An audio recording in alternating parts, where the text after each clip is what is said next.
Hello, hello, hello. How are you doing today? It's actually quite a lovely day.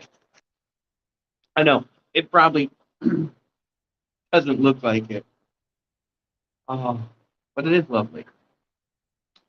Hope you're all doing wonderful today. I'm doing wonderful. Oh, the plows are out, but we had some snow last night.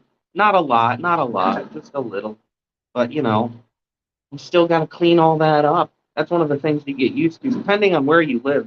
Sometimes you have different types of road crews.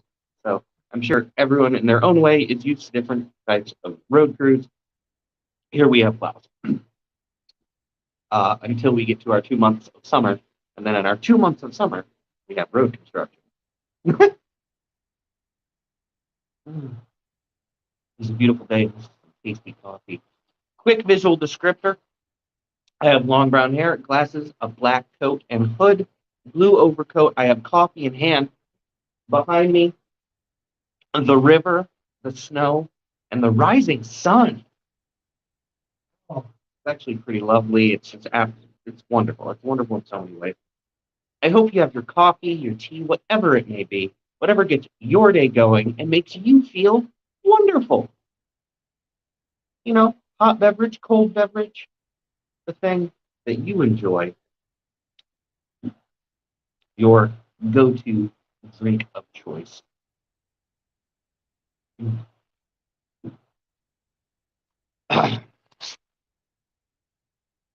to try to keep centered on the camera as best as I can so we don't get too much glare from the sun. It is a marvelous 1 degree Fahrenheit. That's minus 17 degrees Celsius.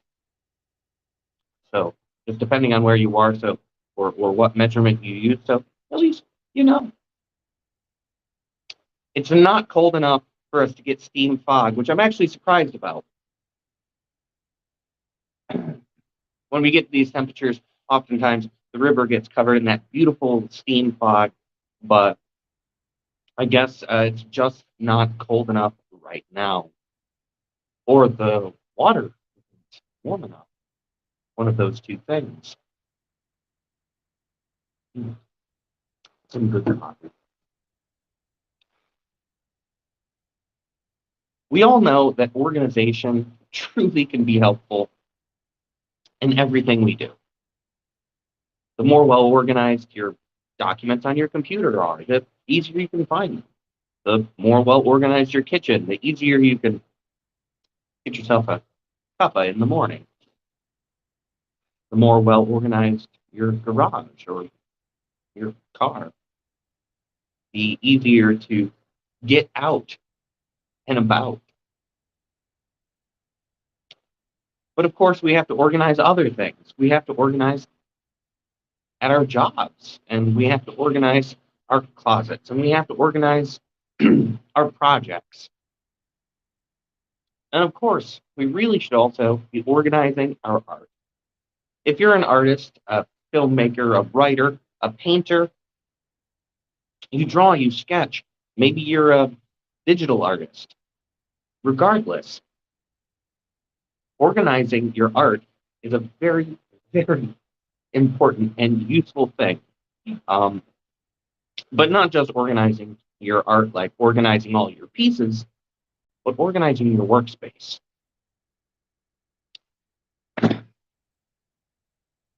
Just the level of efficiency increase you get from an organized workspace, that alone is a wonderful reason.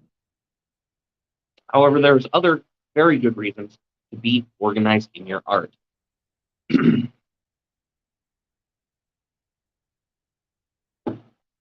One issue that can come up, perhaps when you're a little disorganized or not as organized as you'd like to be, is it has a great effect, or it can have a great effect on your capacity to just sit down and create. Now, I'm not saying that you can't be cluttered or overburdened with art supplies and things and projects, some people work better that way. But you need an organization that makes sense to you.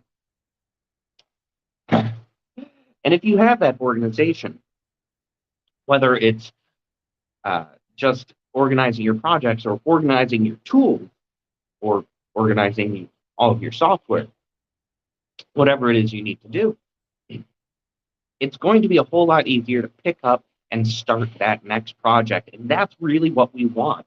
We want to be able to pick up, start that next project, keep it moving, finish that project, and then have the appropriate place to put that project when we're done. If you're like me, I sell my artwork, and because I sell my artwork in my digital gallery, I need to have it organized. So if someone picks up one of those pieces, I can find it quickly, get it ready, and get it sent out. But again, if you're like me and say you make a lot of video content, well, you're going to need to organize that workspace. Things like folders, titles, folders within folders, separating things between raw, finished, final. And of course, that's just one additional thing. These levels of organization, as they move forward, are really just going to help with your efficiency, but they're also going to improve your work output.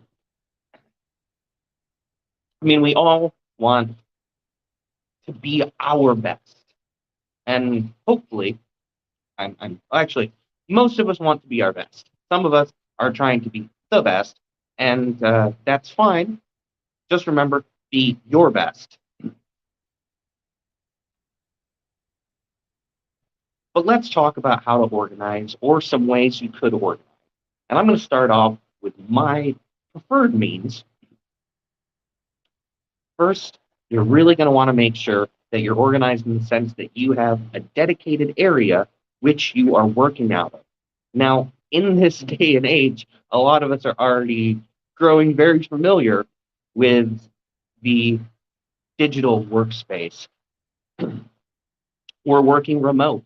We're out of office a lot of the time, grabbing our tablets or our laptops or our computers or sometimes our phones and working from there as opposed to being in an office. But most likely in this very long period of time where we've been doing that, you probably set up some sort of office area or at least a dedicated space where you say, when I sit down here, I'm at work. Maybe it's your dining room table. Maybe you have a desk. Maybe there's a corner in your bedroom or the side of your living room. Whatever that might be, that's a wonderful thing. You already have the architecture that's required to set up your art space. Now, when you organize, that's one of the first things I'm going to recommend. Choose a spot that is your workspace. Not all of us have the ability to have studios. I, myself, do not have a studio. I actually have split my living room in half. One half of my living room is my workspace and my studio space and what have you, and the other half, my living room. And that's something that we have to consider, and we definitely need to do, sometimes just to make things easier. So, step one of organization, organizing your art, is choosing a spot that is your art spot, whatever your art is.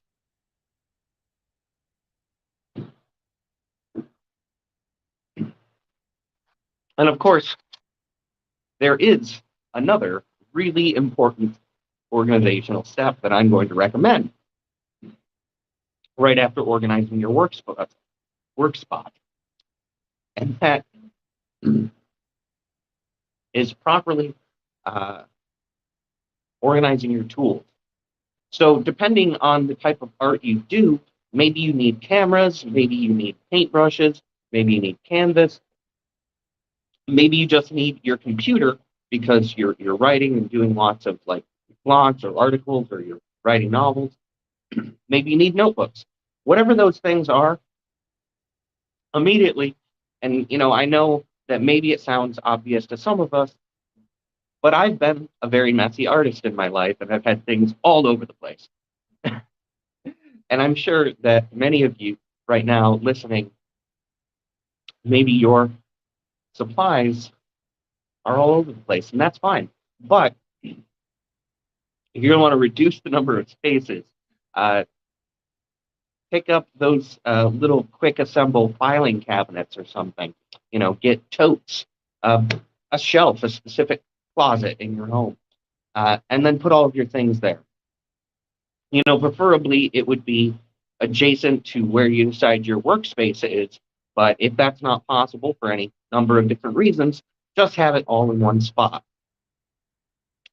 And if you can get one of those little rolly tables, I've seen those before, those little end tables with wheels, then you can just put all of your stuff on there and then wheel it over to your workspace when you need to. It's a great way to at least keep everything mobile. If you share your home with, say, a family, a spouse, kids, roommates, that probably will be very helpful for you because you probably can't just leave a space set up, which I completely understand. I mean, that's the way for many of us. We can't just leave our studios up and always going. Some of us can. And if you can, just get started on setting up some permanent shelves and things to help organize your art. After that, there is, of course, the digital organization.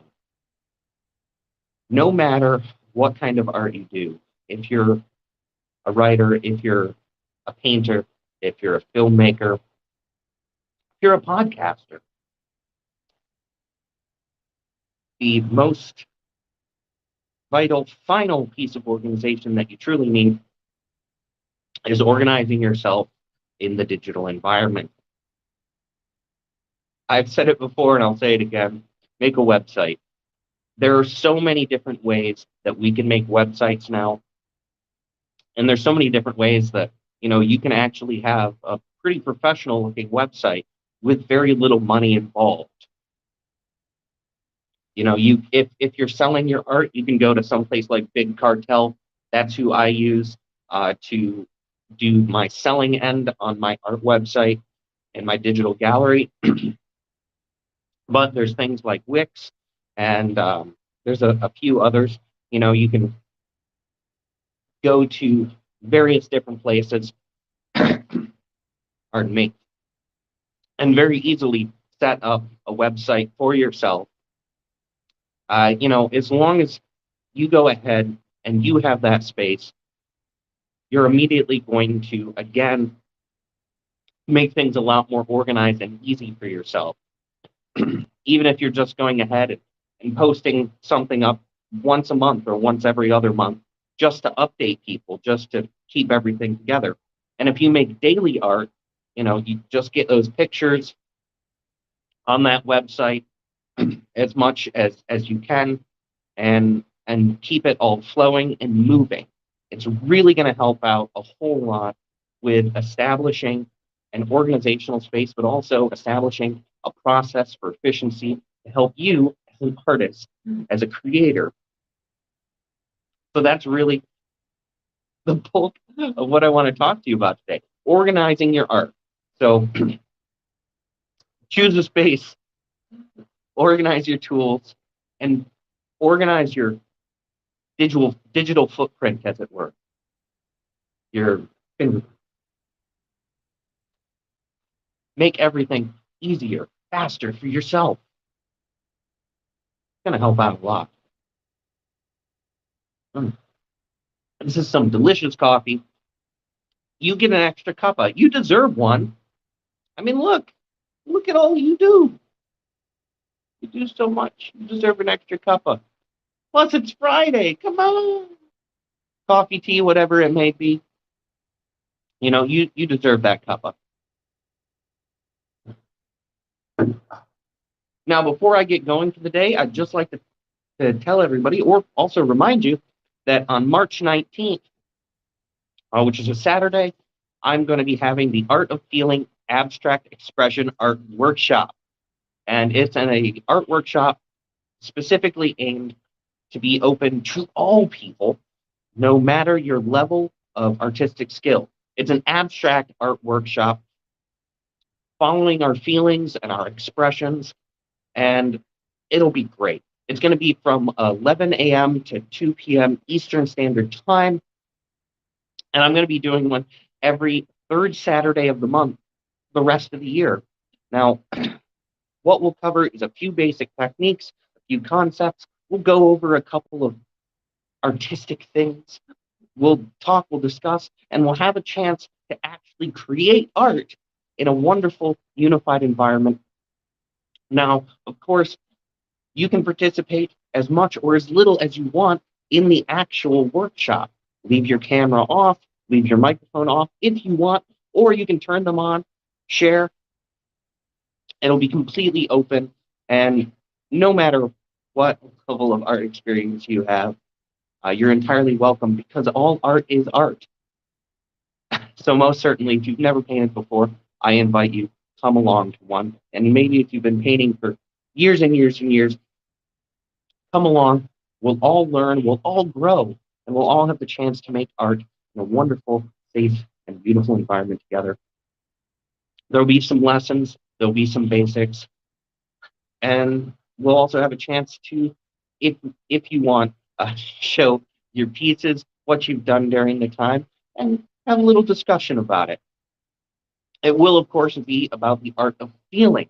Now, it's abstract expression, not expression is abstract expression. We're expressing ourselves and following our feelings, following our expressions, and allowing ourselves to be liquid, not rigid. Flow with the moment. So, I highly recommend you join one. Tickets are available on Eventbrite. Now, depending on where you're joining me from, there will be a link somewhere nearby which you can click. You can get yourself your tickets, and you can join along. It's going to be a wonderful time.